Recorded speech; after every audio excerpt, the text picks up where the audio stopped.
You've been a pro fighter for 12 years, right? And this is your first fight here in the States, right? Yes, bro. It's the 12 years.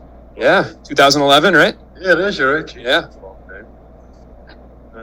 But yeah, mate, the answer to your question is my first time fighting in the States. Yeah. Yeah. What do you think? Do you like traveling, or did you prefer? I mean, you had all these home games in Dublin. Like, would you have preferred that?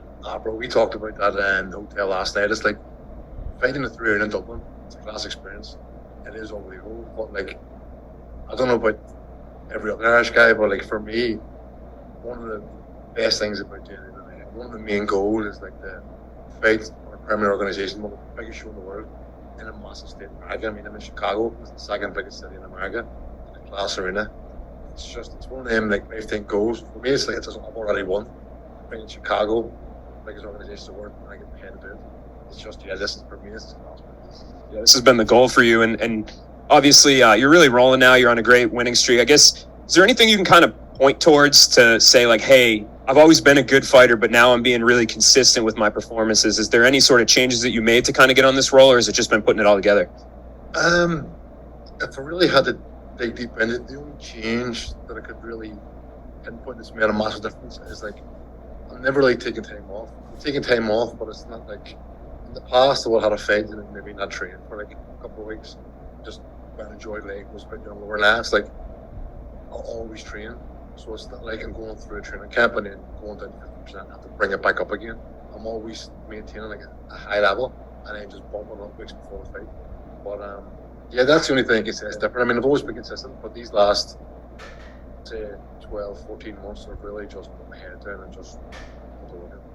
What do you think of this matchup? Obviously, kind of a guy that's maybe a little bit more established in the Bellator hierarchy. He's had some big fights here, former LFA champion. Is this the sort of name that you were hoping for? Yeah, well, that's what I wanted. This is, my last fight was against Wazanski, an unranked guy, a very dangerous opponent, but this is the kind of fights I want. The first fight back in 3 years was against Braxton. He was ranked number 6, well established in the Bellator division. But this is what I want because I was out for 3 years. And I want these guys to, these type of fights and wins will push me up closer and closer to that number 1 contender spot. So yeah, that's exactly what I want. And what does he bring to the table, do you think? What do you have to be careful of? Obviously, he's had some nice submissions that have gone on his highlight reel, but when you look at him from your perspective, what are you going to be careful of? Everything. I mean, all guys in my weight class, if they land one heavy shot, they can change the course of the fight. But me personally, probably be durable, get decent wrestling, good submission moves, so just fight like you always fight smart, stay switched on, and just don't give him anything, don't make any mistakes, give him any easy ones, just make it a hard day for him. And I guess, what are you kind of setting out to accomplish this year, so to speak? Like, I know the short-term plan, get a win, but how does your path to the title go? Is it just kind of trying to stay semi-active like you talked about, kind of continue to mount these performances? My plan is falling into place. When I was re-signed with Bellator, I said I want 4 to 5 fights within the year. And this is my 3rd fight in 8 months. And if all goes to plan, touch wood, all being well, no injuries, nothing, I'll be on the Dublin card in September. So it'll be 4 fights in the space of a year. That's exactly what I wanted. When this next fight, that sets me up, in my opinion, for a number 1 contender shot or title fight. So get this one away, and then in September again, and then that's it. But yeah, mate, like I said, that's the plan, was to get 4 to 5 fights within a year, and I'm halfway there.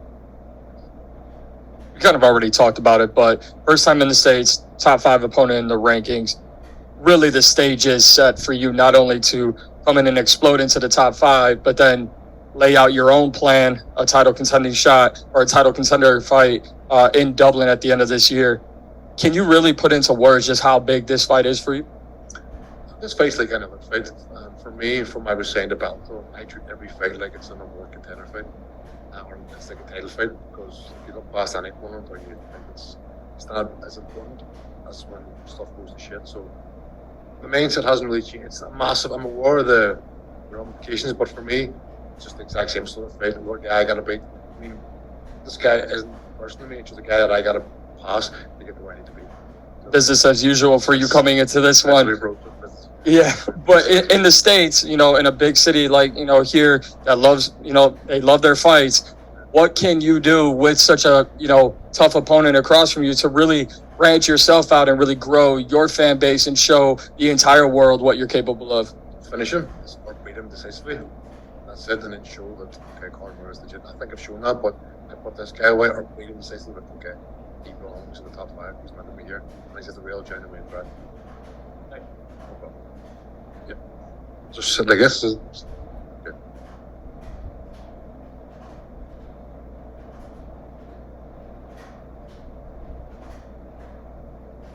There it is.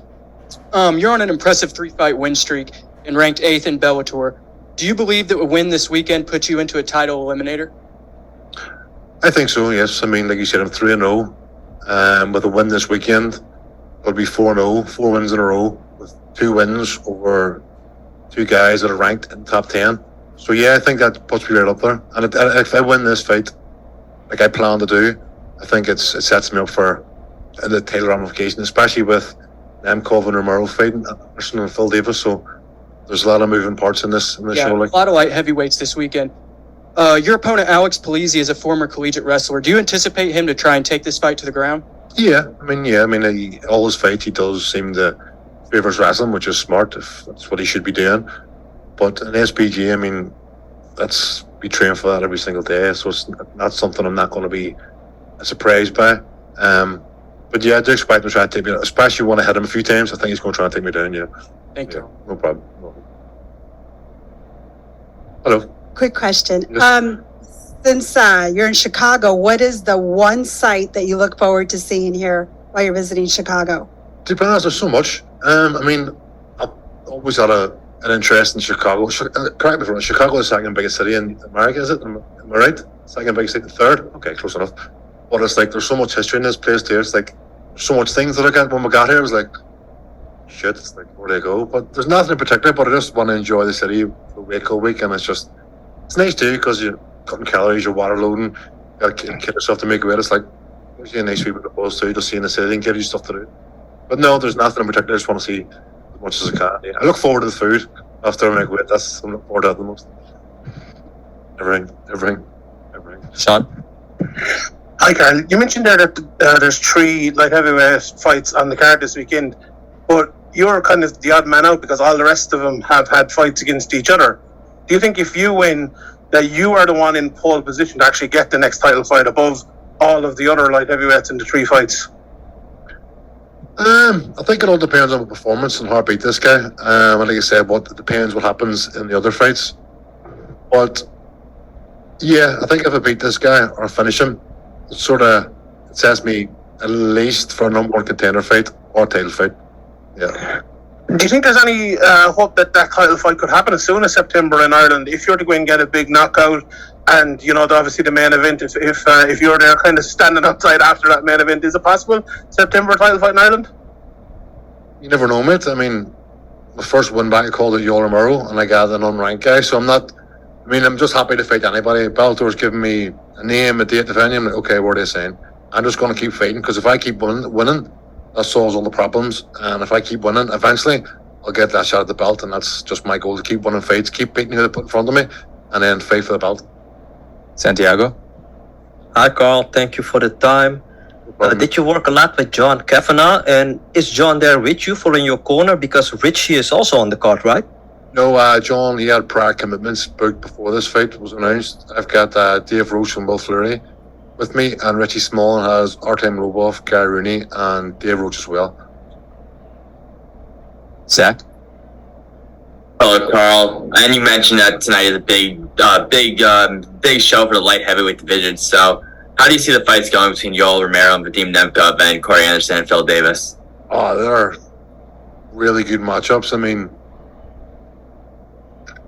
I wouldn't be surprised if the Nemkov or Romero goes either way. Any one of those guys could win that fight, but I would probably sway more towards Nemkov.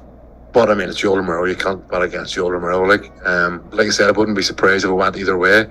Anderson and Davis, very similar. Pretty much the same as the Nemkov and Romero fight. I wouldn't be surprised if it went either way. But I don't know who to pick at that one. I don't know. I really don't know. Marty? I really don't know who to pick at that one. That one's sort of 50-50 in my eyes. Hi, Carl. A huge Bellator card ahead this weekend. For you to represent Ireland on this level and to show your dominance continually in the promotion. How does that make you feel? What I'm here to do, mate. It's what I've worked the last 12 years for. It's what I train day in, day out for. It's just feels right. It's where I'm meant to be. It's what I'm supposed to be doing.